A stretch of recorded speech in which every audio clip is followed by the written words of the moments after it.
안녕하십니까. 2021년도 2학기 도로공학 강의를 맡게 된 박상산입니다. 작년 2학기 때, 여러분들 3학년 때죠. 저하고 같이 토목 시공학 과목을 같이 공부했는데, 어떻게 좋은 성과가 있었는지는 모르겠어요. 그래도 열심히 여러분들 이번 학기도 도로공학 관련해서 해보도록 합시다. 자, 오늘은 첫 주죠. 첫 주 그냥 간단하게 이 도로공학에 대해서 이 도로가 뭔지 간단한 의미 정도 하고 대한민국의 그 도로 형태 어떻게 이루어졌고 또 앞으로의 계획은 어떤지 간략하게 알아보는 시간을 좀 갖도록 하겠습니다. 자, 우리가 이제 일반적으로 도로라고 해요. 도로라 그러면 도로. 자, 도로의 정의를 우리가 얘기할 수 있겠죠. 자, 도로란 무엇이냐? 그러면 이제 위에, 음, 땅 위에 사람이 다니는, 사람이 다니는 길을, 사람이 다니는 길을 두 개 이상으로, 두 개 이상으로 서로 연결시켜 놓은 것을 우리가 뭐라고 한다? 도로라고 합니다. 연결시켜 놓은 것을 우리가 도로라고 한다. 자, 보통 이제 도로를 만들 때 어떻게 하죠? 도로를 만들 때 일단 도로가 평평해야 되죠. 그래서 나무와 돌들을 서로 이렇게 제거를 하죠. 제거를 하고 평평하게 만들어 땅의 기울기를 알맞게 조절 해야 되겠죠. 그죠?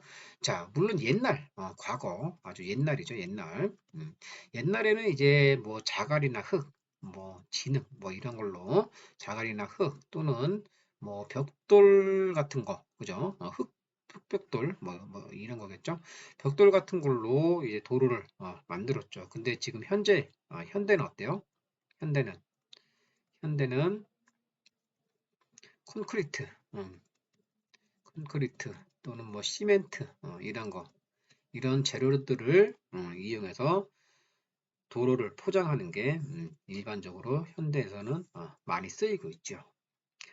자, 이 도로는 이 인류하고 어때요? 아주 오랜 시간 동안 같이 해왔죠.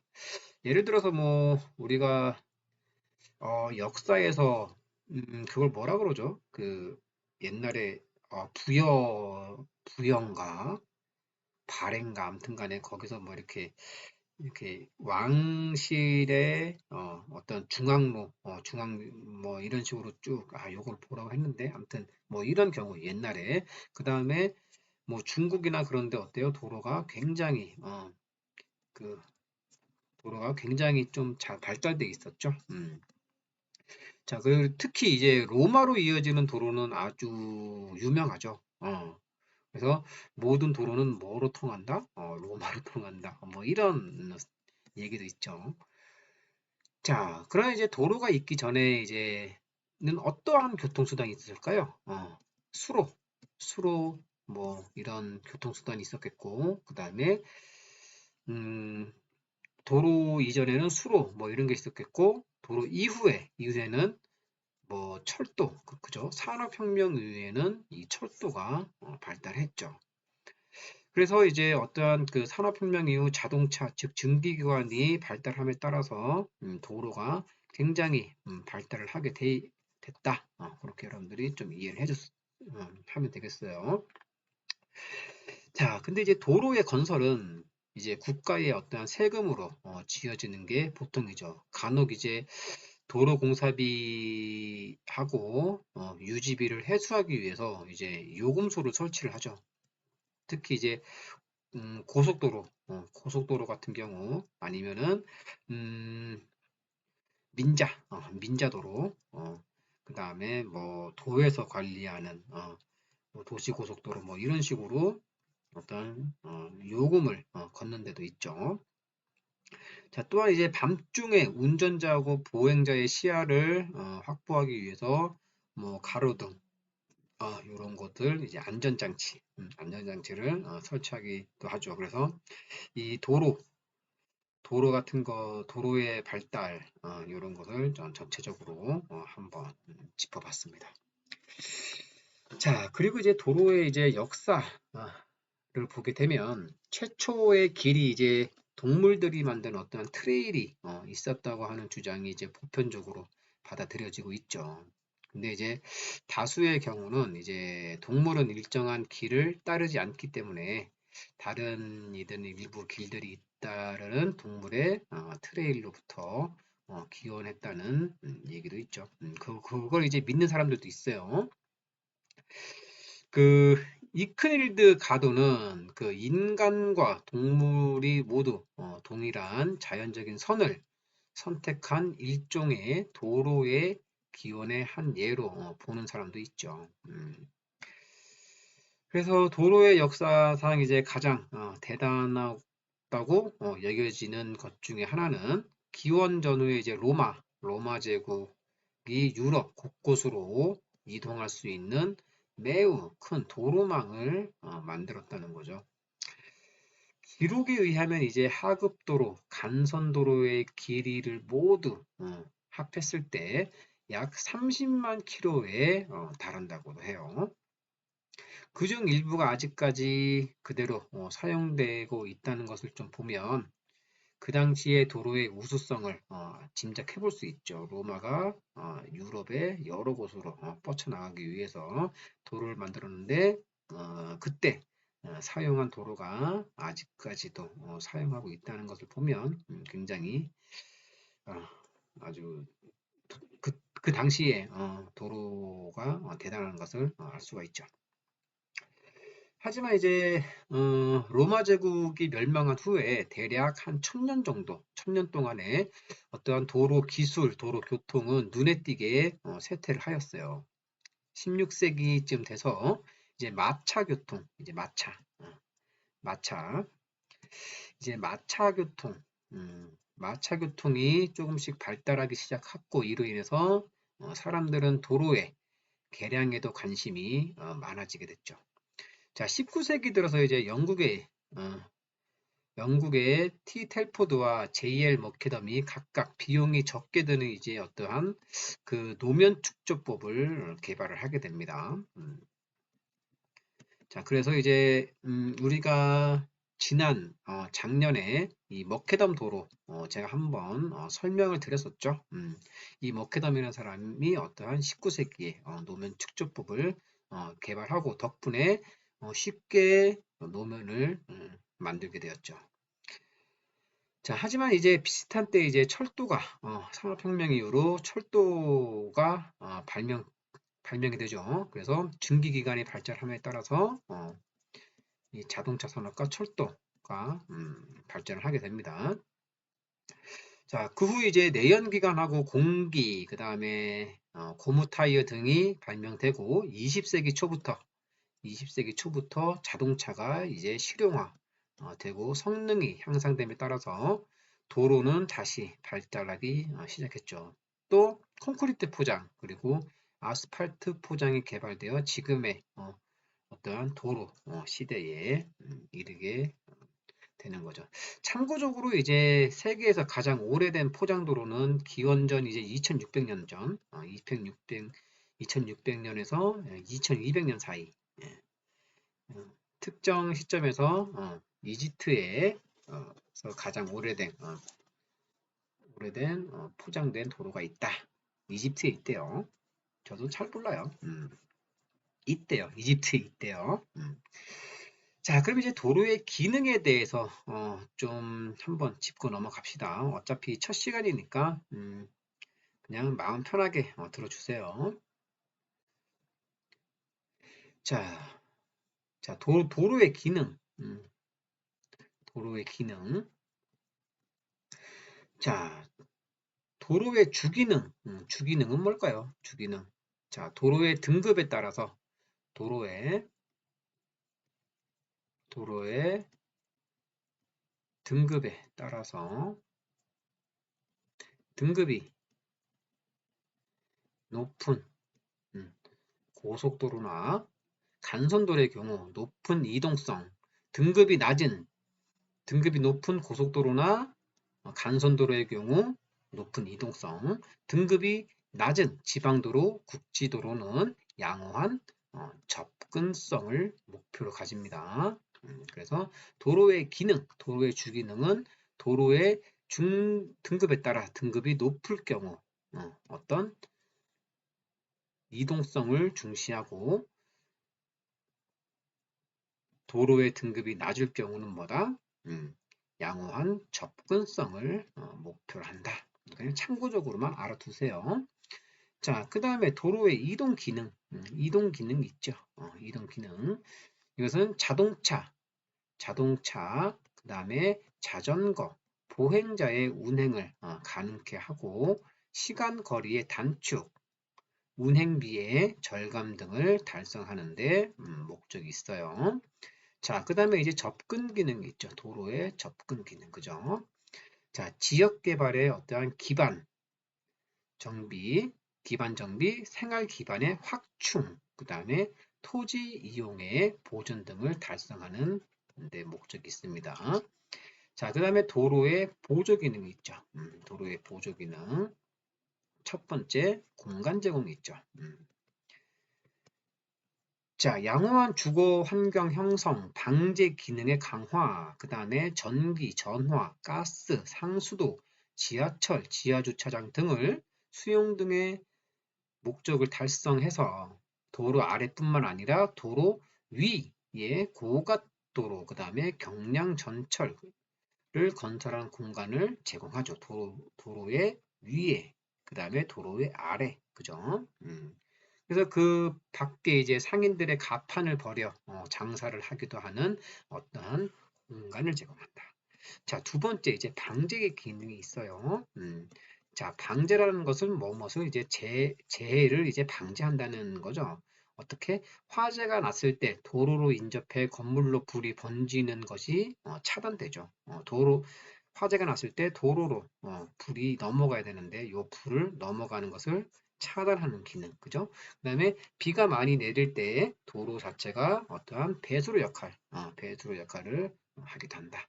그 다음에 세 번째 이제 일조권 확보죠. 일조권 확보. 자, 건물이 밀집한 도시에서 도로가 그 빈 공간 때문에 일조권을 확보해 주죠. 그죠? 이렇게 도로가 있음으로써 이렇게 어떤 간격이 벌어지니까 여기에 있던 건물들 사이로 햇빛이 이렇게 들어오는 거죠. 그래서 일조권을 확보해 주기 때문에 더 높은 건물을 지을 수 있게 해주죠. 그래서 이에 따라서 도로변은 땅값이 올라가게 되고 상가나 업무 시설이 들어서게 되는 거죠. 자, 그 다음에 이제 구성 요소를 볼게요. 도로의 구성 요소. 자, 이거 좀 지우고요. 자, 도로의 구성 요소. 그냥 편히 그냥 들으시면 됩니다. 오늘은 그냥 도로 공학에 대한 뭐, 도로란 무엇이냐 그런 거를 이제 한번 짚고 넘어가는 거죠.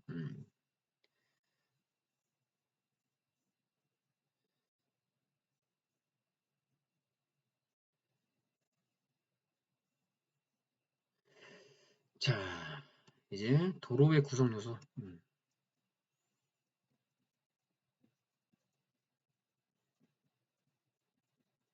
자, 도로의 구성 요소를 볼게요. 자, 처음에는 이제 도로에 차도라는 게 있어요. 차도. 자, 차도는 이제 안전표지나 어, 차도라는 것은 뭐다? 차도와 자, 안전표지나 그와 비슷한 공작물로서 경계를 표시하여 모든 차의 교통에 사용하도록 된 도로의 부분을 얘기합니다. 그래서 연석선, 차도, 즉 연석선이 이제 기준이 되는 거죠. 연석선. 이게 뭐다? 차도와 보도를, 보도를 구분하는 돌 같은 거, 요것을 우리가 연석선이라고 하죠. 그래서 연석선, 그 다음에 안전표지나 그와 비슷한 공작물로서 어떠한 경계를 표시하여 모든 차의 교통에 사용되도록 된 도로의 부분을 얘기하고 4차로 이상으로 구성될 경우에는 중앙분리대를 설치하는 것을 원칙으로 합니다. 그리고 차로 하나의 폭은 3m 내지 3.3m로 하는 것이 보통입니다. 자, 그 다음에 이제 역로라는 게 있어요. 역로. 역로. 역로는 뭐냐? 도로상에 설치한 역참의 역도를 말합니다. 자, 그럼 역도란 뭐냐? 역을 관리하기 위한 별도의 행정구역이에요. 그래서 우리의 전근대 사회에서 일반 행정구역으로는 경기도 충청도를 비롯해서 전국을 8개의 도로 나누었고 이와는 별도로 교통통신을 위한 행정구역의 군사적 목적에 따라 나누어진 각각 별개의 도가 존재하고 있었대요. 그래서 역도란 도로의 상태와 중요도 혹은 산천의 거리에 따라 여러 개의 역을 묶어 하나의 역도에 편입한 상태에서 최고 관리자가 이를 담당하는 식으로 운영되었대요. 그래서 역로는 뭐 옛날에 그래서 얘기하는 거네요. 자, 그 다음에 차로라는 게 있어요. 차로. 라인이죠, 라인. 그래서 차마가 한 줄로 도로에 정하여진 부분을 통행하도록 차선으로 구분되는 차도의 부분을 말한다. 뭐 이런 거겠죠. 여기 한 줄로 여기 구분하는 거, 한 줄로 이동하게끔 이렇게 구분하는 선. 이것을 이제 차로라고 얘기하는 거죠. 자, 그 다음에 차선이 있어요. 차선. 자, 차로와 차로를 구분하기 위하여 그 경계 지점을 안전표지에 따라 표시한 선, 요것을 차선이라고 얘기하네요. 자, 그 다음에 이제 중앙분리대라는 게 있습니다. 중앙분리대. 자, 지방부 4차로 이상의 도로라면 중앙분리대를 반드시 설치한다. 도로가 길어요. 여기 차선이 이렇게 있고, 차선이 하나, 둘, 셋 이렇게 있죠. 그러면은 요것을 이쪽 차들은 이쪽으로 지나가고, 그죠? 이쪽 차들은 이쪽으로 지나가는데 어떤 분리되는 선, 요것을 중앙 분리대라고 합니다. 자, 그 다음에 가드레일이라는 게 있어요. 가드레일. 가드레일. 요거는 이제 여러분들 잘 알죠? 도로가 이렇게 있으면은 여기 옆에 어떠한 급경사지나 그런데 이렇게 가드를 쳐주는 거죠. 이것을 가드레일이라고 하죠. 자, 그 다음에 이제 보도. 사람이 걸어 다니는 길, 보도. 그래서 지방부 도로의 경우 대개 보도는 필요 없고 그 자리에 갓길을 설치한다. 거기에 이제 사람이 이제 못 들어가는 그러한 도로죠. 거기에는 뭐다? 여러분 갓길 알죠? 자, 그 다음에 이제 자전거 도로가 있어요. 자전거 도로. 자전거 도로. 자, 최근 자전거 이용자가 많아지면서 자전거 도로를 따로 두기도 하죠. 그죠? 왜 우리가 도로를 보게 되면 도로 이렇게 있고 그 옆에 자전거 다니고 그 옆에 사람 다니고 요런 뭐 자전거 도로는 빨간색으로 이렇게 보도 블록 위에 이렇게 보도 위에 이렇게 표시하고 그 옆에 보도 블록으로 사람 다니는 길을 만들어 놓죠.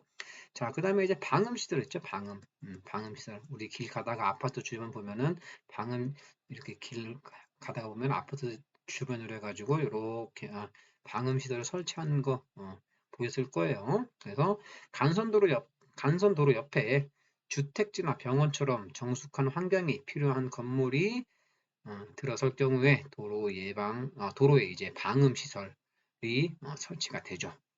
자, 그 다음에 이제 식수대. 그래서 이 도로 옆에 보면은 왜 이렇게 나무 이렇게 심어져 있죠? 나무 이렇게 심어져 있죠. 이것을 우리가 식수대라고 얘기하죠. 자, 그 다음에 이제 길도랑 또는 이제 측구라고 얘기하죠. 도로의 맨 가장자리에서 우천시 빗물을 모아두서 이렇게 도로가 이렇게 있으면 빗물이 이걸 타고서 빗물을 받는 거, 도로의 맨 가장자리, 이것을 우리가 측구라고 하죠. 그래서 도로의 구성 요소는 이렇게 보면은 이제 차도, 그 다음에 역로, 차로, 차선, 중앙분리대, 그 다음에 가드레일, 그 다음에 보도, 자전거 도로, 방음, 식수대, 축구, 뭐 이런 게 있다. 자, 그 다음에 1교시의 마지막, 1교시 마지막으로 이제 도로의 경제적 파급 효과, 도로를 만듦으로써 경제적인 효과, 경제에 미치는 효과는 어떤 게 있느냐 한번 보도록 할게요. 잠시만요. 좀 지우고.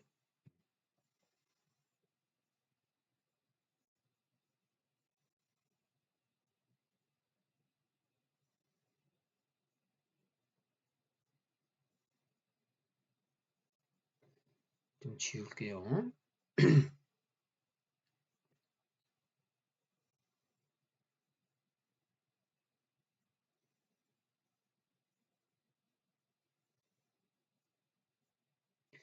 자, 도로의 경제적